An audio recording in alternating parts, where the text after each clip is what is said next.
ഇന്ന് നല്ല വേദനയുണ്ട്. വൈകുന്നേരം ഹോസ്പിറ്റലിൽ പോകണം. അതുകൊണ്ട് ഇത്തിരി ബുദ്ധിമുട്ടിയാണ് വോയിസ് കൊടുക്കുന്നത്. വയ്യാഞ്ഞിട്ടും എന്തിനാ സ്റ്റോറി ഇടുന്നതെന്ന് വെച്ചാൽ ഇന്നലെ ഞാൻ അത്രയും ടെൻഷൻ തന്നോണ്ടാ. അപ്പോൾ എൻ്റെ ഈ ബുദ്ധിമുട്ട് നിങ്ങൾ മനസ്സിലാക്കി ഒരാൾ പോലും മിസ്സാക്കാതെ ലൈക്കും കമൻറ്റും തന്നാൽ എനിക്കൊരുപാട് സന്തോഷമാവും. എല്ലാവരും തരുമോ? ജെറി, ഇവളിതെന്താ ഈ വേഷത്തിൽ ഇവിടെ? ജോർജ് മുരണ്ടു. അയ്യോ, ഇതെങ്ങനെ ഇവിടെ? അവൾ കൂളായി നടന്ന് മുന്നിലെത്തി. ജോർജ് അവളുടെ നേരെ മുന്നിലെത്തി. നീ എന്താ കൊച്ചേ ഇവിടെ? കല്യാണം കൂടാൻ വന്നതാണോ? അതിന് ഞങ്ങൾ നിന്നെ ക്ഷണിച്ചില്ലല്ലോ. അതെന്ത് വർത്താനാ വല്യപ്പച്ച? ഇന്നിവിടെ എൻ്റെയും ഇഷാൻ്റെയും കെട്ടല്ലേ നടക്കുന്നേ? വല്യപ്പച്ചൻ എന്താ ഒന്നും അറിയാത്തതുപോലെ? വല്യപ്പച്ചനല്ലേ ഞങ്ങളുടെ കല്യാണം ഉറപ്പിച്ചത് തന്നെ. അവൾ കൂസാതെ പറഞ്ഞതും ജോർജിന് അപകടം മണത്തു. പള്ളിയിൽ കൂടിയിരിക്കുന്ന ആളുകളിൽ ചിലർ തിരിഞ്ഞു നോക്കുന്നത് കണ്ടതും ജോർജ് എന്തു വേണമെന്നറിയാതെ പകച്ചു. നിന്റെ തന്തയും തള്ളയും കൂടി അറിഞ്ഞിട്ടാണോ ഈ പോക്കൃത്തരം കാണിക്കുന്നത്? അവൾ അയാളുടെ കാതിലേക്ക് മുഖം ചേർത്തു. എടോ കിഴവാ, താൻ എന്നോട് ചെയ്തതിനേക്കാൾ ഒരു പടി മുന്നിൽ ഞാൻ കാണിക്കണ്ടേ? ഇതേ അലോണയാ, പാമ്പിനേക്കാൾ പകയുള്ളവൾ. ഇവിടെ ഇപ്പം നടക്കാൻ പോകുന്നത് തൻ്റെ അതിബുദ്ധിക്ക് ഞാൻ തരുന്ന തിരിച്ചടിയാ. കർത്താവായിട്ടാ അന്നെന്നെ ടെക്സ്റ്റൈൽസിലെത്തിച്ചത്. അതുകൊണ്ടല്ലേ എനിക്കിതൊക്കെ അറിയാൻ കഴിഞ്ഞത്. അപ്പൊ പിന്നെ ഞാനതിൽ കൊത്തണ്ടേ? കൊത്തി. അപ്പോ വാ മൂപ്പിന്നേ, വന്ന് ആശീർവദിച്ച് കെട്ട് നടത്തിത്താ. അവൾ മുന്നോട്ട് ചുവടുകൾ വെച്ചു. എടി കൊച്ചേ, നീ ആരോടാ കളിക്കുന്നതെന്ന് ബോധ്യമുണ്ടല്ലോ? ഉണ്ടടോ, നല്ല ബോധ്യമുണ്ട്. എന്നെ വെറും നോക്കുകുത്തിയായി നിർത്തിക്കൊണ്ട് താനും തൻ്റെ കൊച്ചുമോനും കൂടി ഏതോ ഒരുത്തിയെ തറവാട്ടമ്മയെ വാഴിക്കാനല്ലേ ശ്രമിക്കുന്നേ? എന്നേക്കാൾ എന്ത് യോഗ്യതയാണടോ അവൾക്ക്? ജോർജ് പുച്ഛത്തോടെ ഒന്ന് ചിരിച്ചു. എന്തായാലും കൊച്ച് കെട്ടി ഒരുങ്ങി വന്നതല്ലേ, ഞാൻ തടസ്സം നിൽക്കുന്നില്ല. ചെല്ല്, പോയി എൻ്റെ ചെക്കൻ്റെ അടുത്ത് നിൽക്ക്. അവൻ്റെ മിന്ന് കഴുത്തിലണിയാലുള്ള യോഗ്യത ആർക്കാണെന്ന് കർത്താവ് തീരുമാനിക്കട്ടെ. അയാൾ വഴിയൊഴിഞ്ഞു. അവൾ വിജയിച്ച ഭാവത്തോടെ മുന്നിലേക്ക് നടന്നു. അവളെ കണ്ടതും ഇഷാന്റെ മുഖം മാറി. അവൻ ജെറിയെ നോക്കി. അവനാണെ ഇതെന്തൊക്കെയാ ഇവിടെ നടക്കുന്നേ എന്ന മട്ടിൽ വാ പൊളിച്ച് നിൽപ്പുണ്ട്. എനിക്കാണെങ്കിലേ വാ പൊളിക്കാനും വയ്യ. അവൾ ചിരിയോടെ വന്ന് ഇഷാന്റെ അടുത്ത് നിന്നു. അവൻ്റെ കയ്യിലേക്ക് കൈ ചുറ്റി പിടിച്ചു. ഇഷാൻ അവളെ വല്ലായ്മയോടെ നോക്കി. അവൾ അവനെ നോക്കി നന്നായി അങ്ങ് ചിരിച്ചു. ഇഷാന് നാണമാണോ? എന്നേ നമ്മുടെ ദിവസാ, പിന്നെ എന്തിനാ നാണിക്കുന്നേ? ഇന്നു മുതൽ ഞാൻ നിന്റെ പെണ്ണാ, നിന്റെ മാത്രം പെണ്ണ്. അവൾ അവൻ്റെ കയ്യിൽ പിടിമുറുക്കി. ഇഷാൻ ദേഷ്യത്തോടെ കൈ വലിച്ചെടുത്തു. അവൾ ഒന്ന് ചിരിച്ചു. എന്ത് നാണമോ പുണ്യാളന്! അവൻ പല്ലുകൾ കടിച്ചു പിടിച്ച് ദേഷ്യം നിയന്ത്രിച്ചു. പിന്നെ ജെറിയെ നോക്കി. ജെറി ഇതൊക്കെ കണ്ടിട്ട് ഒരൊറ്റ ഓട്ടത്തിന് ജോർജിന്റെ അടുത്തെത്തി. വല്യപ്പച്ച, ഇത് നമ്മൾ പ്രതീക്ഷിക്കാത്ത ട്വിസ്റ്റ് ആണല്ലോ. ഇതിപ്പോ നമ്മൾ എന്താ ചെയ്യുക? നമ്മളൊന്നും ചെയ്യേണ്ടടാ ജെറി. അവളുടെ പെർഫോമൻസിനുള്ളത് പുണ്യാളം കൊടുത്തോളും. നമ്മൾ വെറുതെ കയ്യും കെട്ടി കാഴ്ചക്കാരായിട്ട് നിന്ന് കൊടുത്താൽ മാത്രം മതി. വല്യപ്പച്ച, കാര്യങ്ങൾ കൈവിട്ട് പോയിക്കൊണ്ടിരിക്കുക. വെറുതെ നോക്കി നിന്നിട്ട് കാര്യമില്ല. എന്തെങ്കിലും ചെയ്യണം.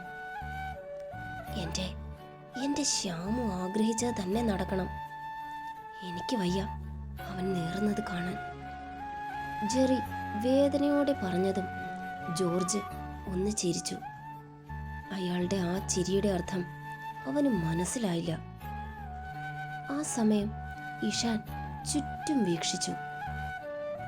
അല്ലുവിന്റെ പേരൻസ് വന്നിട്ടില്ല. തൻ്റെ മമ്മിയെയും കാണുന്നില്ല. ജാനുവിനെയും ഇവിടെ എങ്ങും കാണുന്നില്ല. പെണ്ണിനെ വിളിക്കാൻ പറഞ്ഞപ്പോ മമ്മിയും ഒരു സ്ത്രീയും കൂടി അകത്തേക്ക് പോയി. അവന്റെ കണ്ണുകൾ കുറുകി. അവൻ ജെറിയെ നോക്കി. അവന്റെ കണ്ണിൽ നിസ്സഹായത. ഇഷാന്റെ തലയിലേക്ക് രക്തം ഇരച്ചു കയറി. ചടങ്ങുകൾ ആരംഭിച്ചു.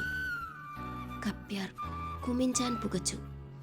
അച്ഛന്മാർ പ്രാർത്ഥന ചൊല്ലിത്തുടങ്ങി. ജെറി വേഗം അവൻ്റെ അരികിലേക്ക് നടന്നു.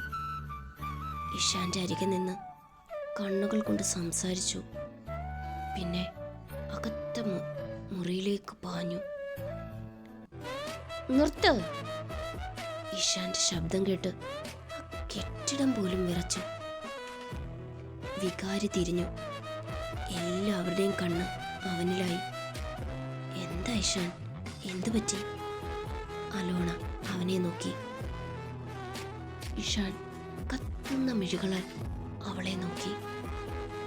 പിന്നെ സർവശക്തിയും കയ്യിലേക്കെടുത്ത് അവളുടെ കവൾ ലക്ഷ്യം വെച്ച് ഒരെണ്ണം അങ്ങ് പൊട്ടിച്ചു. ആട്ടി സക്കേ! ജോർജ് കൈതട്ടി. അമ്മ, പടക്കത്തിനില്ല ഇത്രയും സൗണ്ട്. അവൾ പകച്ചു പോയി. കവിളിൽ കൈവച്ച് അവൾ അവനെ തുറച്ചു നോക്കി. കണ്ണുകൾ നേരെ നിൽക്കാത്തത് അവൾ അറിഞ്ഞു. ഹാളിലിരുന്നവർ ഒന്നടങ്കം ചാടി എണീറ്റു. എന്താ ഈ ചെക്കൻ കാണിക്കുന്നേ? പലതരം മുറുമുറുപ്പ്. ഇഷാൻ, നീ എന്തായി കാണിച്ചത്? വികാരിയച്ഛൻ ദേഷ്യത്തോടെ ചോദിച്ചു. അച്ചോ, ഒരു മിനിറ്റ്. ജാനു! അവൻ്റെ ഒരൊറ്റ വിളിയിൽ ഹാളിലെ എല്ലാവരും പകച്ചു. റാഹേലും റീത്തയും ജെറിയും അതിനൊപ്പം അതിസുന്ദരിയായൊരു മാലാഖ കൊച്ചും. അവളുടെ വേഷം കണ്ട് എല്ലാവരും പരസ്പരം നോക്കി പിറുപിറുത്തു. അവളുടെ വരവ് കണ്ട ഇഷാന്റെ കണ്ണുകൾ വിടർന്നു. അവന്റെ ഹൃദയം നിറഞ്ഞു. കണ്ണുകൾ നിറഞ്ഞു. സന്തോഷം കൊണ്ട് തുള്ളിച്ചാടാൻ തോന്നിപ്പോയി അവന്. അവൻ ജെറിയെ നോക്കി. അവിടെ നിറഞ്ഞ ചിരി. കണ്ണുകളിൽ കണ്ടോടാ നിന്റെ പെണ്ണിനെ എന്നൊരു ഭാവം. അവളെ കൊണ്ടുവന്ന് അവൻ്റെ അടുത്ത് നിർത്തി ജെറി വികാരിയെ നോക്കി. അച്ചോ, ഇതാണ് ജാൻവി, എൻ്റെ പെണ്ണ്. ഇവളെ കെട്ടാനാണ് ഞാൻ ഇവിടേക്ക് വന്നത്. എല്ലാവരും മുഖത്തോട് മുഖം നോക്കി. അപ്പോ ഈ കുട്ടി? ഇവൾ അലോണ. ഞങ്ങളുടെ ബന്ധം വീട്ടുകാർ പറഞ്ഞുറപ്പിച്ചു. ശേഷം വേണ്ടെന്ന് വയ്ക്കുകയും ചെയ്തു. ഞങ്ങൾ തമ്മിൽ വർഷങ്ങൾ കൊണ്ട് പ്രണയത്തിലാണ്. വീട്ടുകാരുടെ സമ്മതത്തോടെ കെട്ട് നടത്താൻ തീരുമാനമായി. അതറിഞ്ഞ ഇവൾ മനഃപൂർവ്വം വേഷം കെട്ടി വന്നതാണ്. ആളുകൾ മൂക്കിൽ വിരൽ വച്ചു പോയി. കുട്ടി, സത്യാണോ ഇത്? നിന്റെ പേരൻസ് എവിടെ? വികാരിയുടെ ചോദ്യത്തെ അവഗണിച്ചുകൊണ്ട് അവൾ ഇഷാന്റെ കോളറിൽ പിടിച്ചു. എടാ, നീ എന്നെ തല്ലി അല്ലേടാ?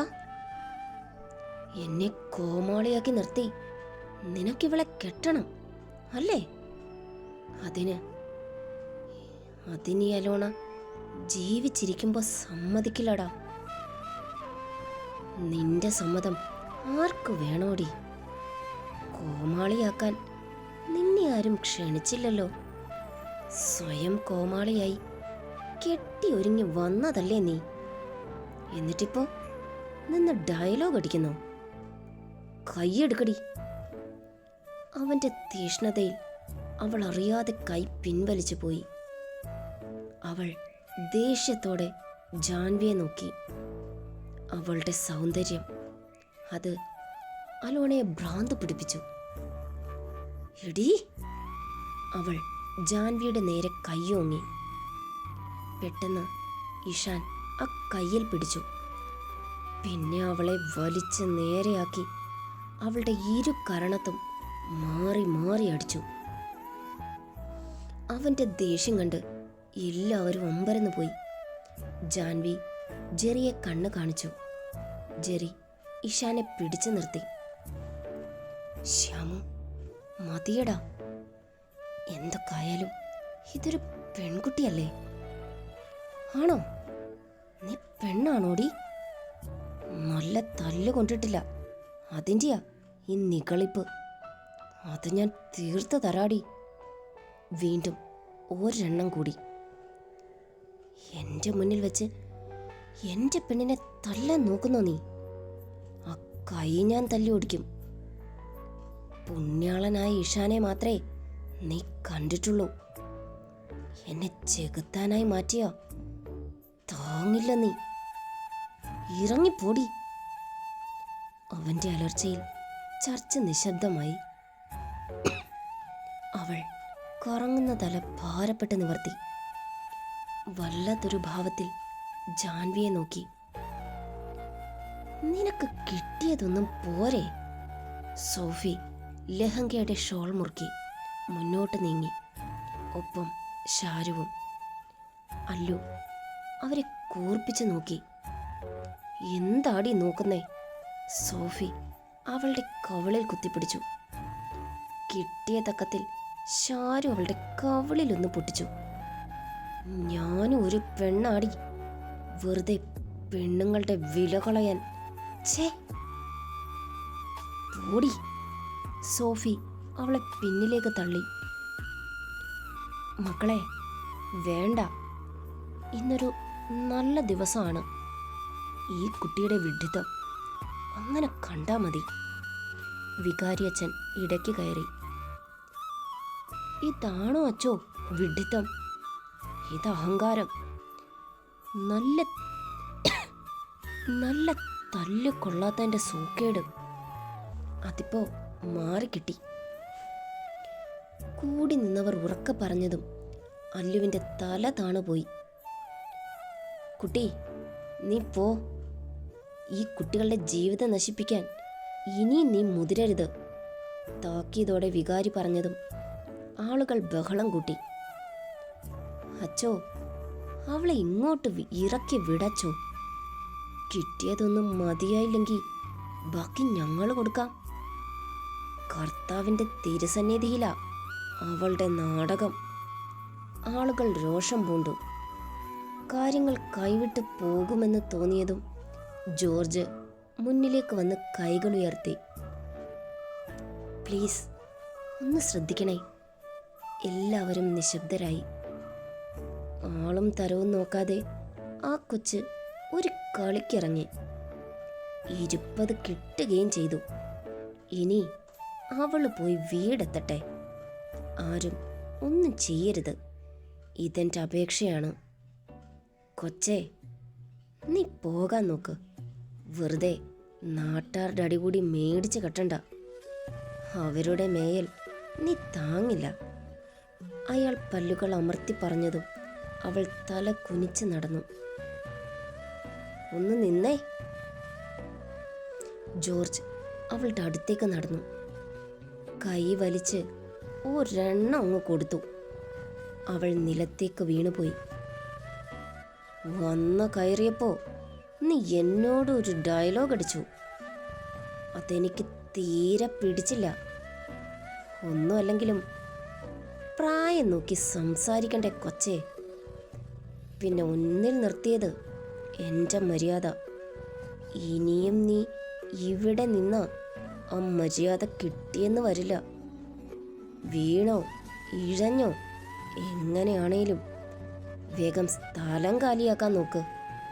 പള്ളിമേട് ആണെന്ന് പോലും നോക്കാതെ ജെറി നീട്ടി വിസിലടിച്ചു. പള്ളിയിലച്ചൻ പോലും ചിരിച്ചുപോയി. റാഹേലും റീത്തയും മുഖാമുഖം നോക്കി. ഇങ്ങനെയുണ്ടോ പെൺപിള്ളേർ? റീത്ത ചോദിച്ചുപോയി. എൻ്റെ ഈശോയെ, ഞങ്ങളുടെ ഭാഗ്യം. ഇതിനെ എങ്ങാനും കുടുംബത്ത് കൈപിടിച്ച് കയറ്റിയിരുന്നേ. അയ്യോ, ഓർക്കാൻ പോലും വയ്യേ. അവർ അതീവ സ്നേഹത്തോടെ ജാൻവിയെ നോക്കി. എല്ല് പൊട്ടിക്കിടക്കുമ്പോൾ അവൾ തന്നെ നോക്കിയത് എത്ര കരുതലോടെ ആയിരുന്നെന്ന് അവർ ഓർത്തു. അവരുടെ കണ്ണ് നിറഞ്ഞു. എന്താടോ? അല്ലടോ, ഞാൻ ഓർക്കുമായിരുന്നു. എൻ്റെ മോൻ എനിക്ക് തന്ന പുണ്യമാണ് ജാനിമോൾ. ഞങ്ങൾക്ക് അവൻ ചെയ്ത ഏക പുണ്യം. ഹാളിന് നടുവിലൂടെ തല കുനിച്ച് നടന്നു പോകുമ്പോൾ ചുറ്റും ഉയർന്നു കേട്ട കൂക്കിവിളിയിൽ അവൾ അപമാനിതയായി. പെട്ടെന്ന് ജെറി അവളുടെ മുന്നിൽ കയറി നിന്നു. അങ്ങനെ അങ്ങ് പോയാലോ മേഡം? എന്തായാലും മിനക്കെട്ട് വന്നതല്ലേ. എൻ്റെ ശ്യാമു അവൻ്റെ പെണ്ണിനെ സ്വന്തമാക്കുന്നത് കണ്ടിട്ട് പോയാൽ മതി. അവനത് പറഞ്ഞതും എല്ലാവരും അത് ഏറ്റുപിടിച്ചു. അതെ, അതാ വേണ്ടത്. അതാണ് ശരിക്കും ഇവൾക്കുള്ള മറുപടി. അച്ചോ, ചടങ്ങുകൾ തുടങ്ങട്ടെ. ജോർജ് പറഞ്ഞതും വികാരി കപ്പ്യാരെ നോക്കി. വീണ്ടും ഒക്കെ പഴയതുപോലെ. അവർ പ്രാർത്ഥന ചൊല്ലുമ്പോൾ ഇഷാന്റെ കണ്ണുകൾ തല കുനിച്ചു നിൽക്കുന്ന ജാൻവിയിലാണ്. അവൻ്റെ ആ നോട്ടം കണ്ട് ജോർജ് അവനെ ഒന്ന് തട്ടി. എന്നതാടാ ഉവ്വേ ഇത്? ഞങ്ങളൊക്കെ ഇവിടെ നിൽക്കുന്നു എന്നൊരു ബോധം നല്ലതാ. വല്യപ്പച്ച, എല്ലാരും കൂടി എന്നെ പറ്റിച്ചു അല്ലേ? എന്നാലും വേണ്ടിയില്ല. എനിക്കിപ്പോ എൻ്റെ വല്യപ്പച്ചനെ എടുത്ത് കറക്കാൻ തോന്നുന്നുണ്ട്. പക്ഷെ നടക്കില്ലല്ലോ. എൻ്റെ നടുവു എനിക്ക് ആവശ്യമുണ്ട്. എടാ എടാ. ഇഷാൻ വിടർന്ന് ചിരിച്ചു. വിളിച്ചു ചോദ്യവും ചടങ്ങുകളും കഴിഞ്ഞ് വികാരി നീട്ടിയ മിന്നിലേക്ക് നോക്കി ഇഷാന്റെ കണ്ണുകൾ നിറഞ്ഞു. അവൻ അവളെ ഒന്ന് നോക്കി. അവൾ അവനെ ശ്രദ്ധിക്കുന്നില്ല. എങ്കിലും അവളുടെ ഹൃദയം നിറഞ്ഞു നിന്നത് പ്രാർത്ഥനയാണ്.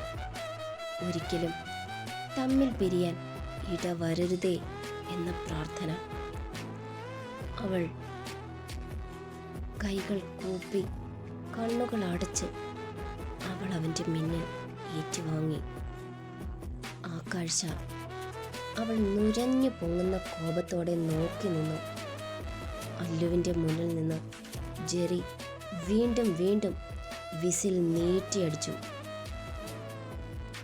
അത് അവളുടെ കാതിലേക്ക് തുളച്ചു കയറി. അവൾ അവനെ നോക്കി. നിന്റെയൊക്കെ ഈ സന്തോഷം നിലനിൽക്കാൻ ഈ ഞാൻ ജീവനോടിരിക്കുമ്പോൾ അനുവദിക്കില്ലടാ. അവൾ മനസ്സിൽ അടിവരയിട്ടു. ഹലോ മാഡം, കൺകുളിർക്ക കണ്ടില്ലേ? എന്നാ പിന്നെ സ്കൂട്ടാവല്ലേ? വിട്ടോ വിട്ടോ. അവൻ വഴി ഒഴിഞ്ഞു കൊടുത്തു. ജെറി, വാടാ. ഇഷാൻ വിളിച്ചതും ജെറി അവരുടെ അടുത്തേക്കോടി. ഇഷാൻ കൊടുത്ത മന്ത്രകോടി അവൾ കൈനീട്ടി വാങ്ങുമ്പോൾ അവൻ അവളുടെ കയ്യിൽ വിരൽ കൊണ്ട് കോറി. അവൾ അവനെ കൂർപ്പിച്ചു നോക്കി. എടാ ഉവ്വേ, നിന്റെ പ്രണയത്തിൻ്റെ അടയാളം അവളുടെ നെറുകയിൽ ചാർത്തി കൊടുക്കടാ. ജോർജ് പറഞ്ഞതും ഇഷാന്റെ മുഖം വിടർന്നു. പൊടുന്നനെ അവൻ അവളെ ഇടുപ്പിൽ പിടിച്ച് തന്നോട് ചേർത്തു. അവൾ ഞെട്ടലോടെ അവനെ നോക്കി.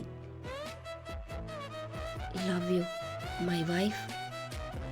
അവളുടെ മിഴികൾ പിടച്ചു. അവൻ അവളുടെ നെറുകയിൽ ചുണ്ടുകൾ അമർത്തി. അവൾ കണ്ണുകൾ അടച്ച് അത് സ്വീകരിച്ചു. അവൻ അവളുടെ മുഖത്തേക്ക് നോക്കി. പഴയ കള്ളനോട്ടം കണ്ടതും അവൾ പിടച്ചിലോടെ ചുറ്റും നോക്കി. ചിരിയോടെ നോക്കി നിൽക്കുന്നവരെ കണ്ടതും അവൾക്ക് ജാള്യത തോന്നി. ആ നിമിഷം അവൻ അവളുടെ ചുണ്ടിൽ അമർത്തി ചുംബിച്ചു.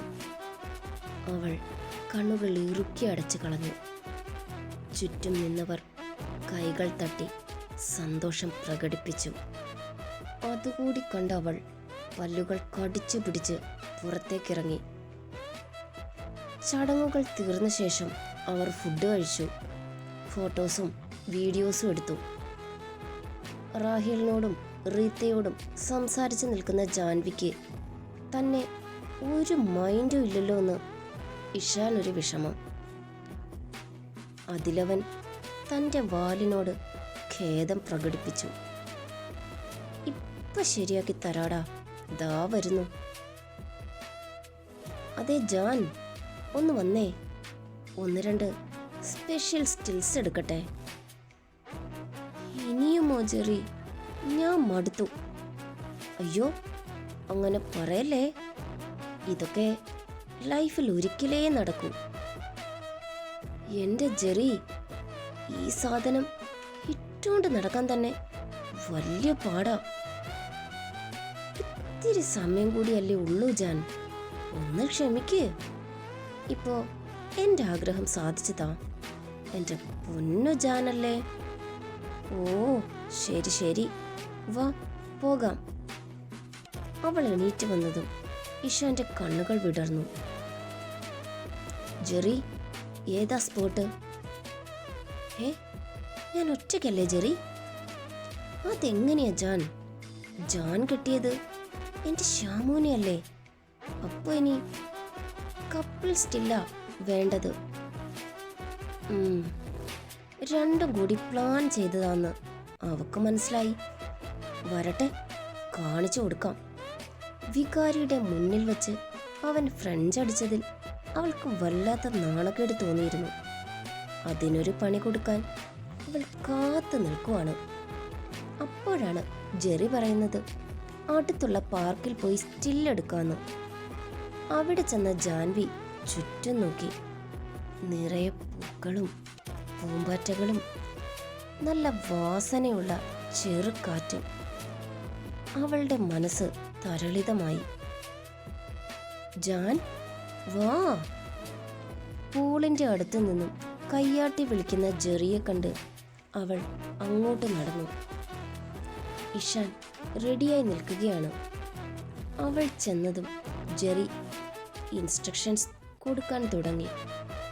അധികവും ബോഡി ടച്ചിങ് ആൻഡ് മിങ്കിളായത് ഇഷാന്റെ വെളുത്ത കരങ്ങൾ കാരണമാണെന്ന് അവൾക്ക് ബോധ്യപ്പെട്ടു. പൂളിന്റെ സൈഡിൽ നിന്ന് ഇഷാന്റെ നെഞ്ചിലേക്ക് ചാരി നിൽക്കുന്ന ജാൻവിയെ തന്നിലേക്ക് ചേർത്ത് പിടിച്ച് കവളിൽ ഉമ്മ വയ്ക്കുന്ന ഇഷാൻ. അവൾ അവന്റെ നെഞ്ചിലേക്ക് ചേർന്നു. അവൻ ഇടുപ്പിലേക്ക് കൈവച്ചതും അവൾ പെട്ടെന്ന് തിരിഞ്ഞ് അവനെ പൂളിലേക്ക് തള്ളി. അവളുടെ ഭാഗത്ത് നിന്ന് അത് പ്രതീക്ഷിച്ചവൻ അവളെയും കൊണ്ട് അങ്ങ് മറിഞ്ഞു. വെള്ളത്തിൽ ആഞ്ഞു പതിച്ചവൾ ഉയർന്നു പൊങ്ങി.